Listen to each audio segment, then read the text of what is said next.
সেটা তো ভীষণভাবে জরুরি। আগে ভাবনাটা তৈরি হোক, তারপরে তার এক্সিকিউশন আস্তে আস্তে ধীরে ধীরে অটোমেটিক্যালি আমাদের আগামী জেনারেশন ঠিক এগিয়ে নিয়ে যাবে বলে আমার বিশ্বাস। তো আজকে আমি ছোটদের জন্য নীলাঞ্জন মিশ্রের লেখা একটি গল্প পাঠ করে শোনাতে চাইছি। নীলাঞ্জন মিশ্রকে আমরা সবাই জানি, চিনি, মানে ওনার সম্পর্কে, ওনার কাজের ব্যাপ্তি সম্পর্কে যতই বলা হয় কম বলা হবে, ওনার পরিবেশ নিয়ে যা কাজ। তো বেশি কথা না বাড়িয়ে সরাসরি গল্পে চলে যায়। গল্পের নাম মৌমাছি ও অরুণের বন্ধুরা। রবিবার, ছুটির দিন। মানুষের হইচই চিৎকারে ঘুম ভেঙে অরুণ দেখলো হাজার হাজার মৌমাছি প্রজাপতি উড়ে বেড়াচ্ছে। আকাশে তারা হাজার হাজার ডানা মেলে সূর্যকে ঢেকে দিয়েছে। দিনের বেলা আঁধার ঘনিয়ে এসেছে। বাবা বলল, এই এলাকা থেকে দলে দলে উড়ে তারা কোথায় যেন চলে যাচ্ছে। মৌমাছিরা অরুণের বন্ধু। বাগানে জল দিতে দিতে সে তাদের সঙ্গে অনেক কথা বলে। 3টে মৌচাক ছিল তাদের বাগানে।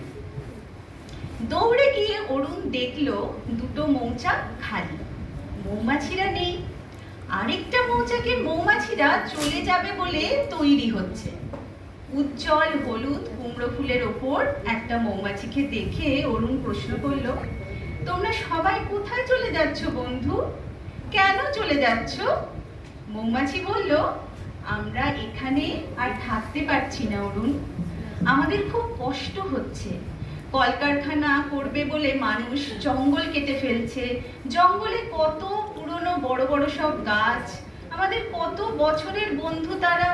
চোখের সামনে হাজারে হাজারে তাদের কেটে ফেলার দৃশ্য, তাদের আর্তনাদ আমরা সহ্য করতে পারছি না অরুণ। গাছেরা মরে যাচ্ছে বলে কত পশু পাখি কীট পতঙ্গ ঘরছাড়া হয়ে এখানে ওখানে ঘুরছে। ক্ষুধায় দুশ্চিন্তায় ছোট ছোট বাচ্চা কাচ্চা নিয়ে তারা দিশেহারা। বাড়ি বানাবে বলে মানুষ কুকুর গুছিয়ে ফেলছে, চারিদিকে আগাছা ঝোপঝাড় সাফ করে দিচ্ছে। ফুল না ফুটলে আমরা কি খাবো অরুণ? ফুল থেকে রস আর রেণু নিয়েই তো আমরা খাই, বাচ্চাদের খাওয়াই। কিন্তু তোমরা চলে গেলে আমাদের বাগানে যে ফসল আর ফলবে না। হ্যাঁ অরুণ, আমরা চলে গেলে আর ফসল হবে না তেমন। যা হবে তাতে মানুষ পশু পাখি কারোরই পেট ভরবে না। পরাগ মিলন ঠিক মতন না হলে ফল সবজি খুব কমে যাবে। জঙ্গলে গাছেদের সংখ্যা কমতে থাকবে। আমরা নেই বুঝতে পারলে ফুলেরাও মানুষের থেকে মুখ ফিরিয়ে নেবে অরুণ, গাছেরা মানুষের থেকে মুখ ঘুরিয়ে নেবে।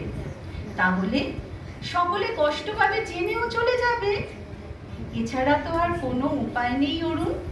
চাষের জমিতে ফুলে ফুলে কীটনাশক দেওয়া হচ্ছে। সেই ফুলে বসলে আমাদের বন্ধুরা মারা যাচ্ছে। অনেকেই রাস্তা চিনে মৌচাকে ফিরতে পারছে না। তারা ফিরে আসছে, তারা যন্ত্রণায় ছটফট করছে।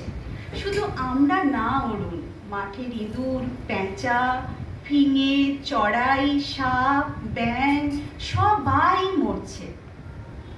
অরুণ কি বলবে বুঝতে না পেরে চুপ করে দাঁড়িয়ে থাকে। মৌমাছি উড়ে উড়ে ঘুরে ঘুরে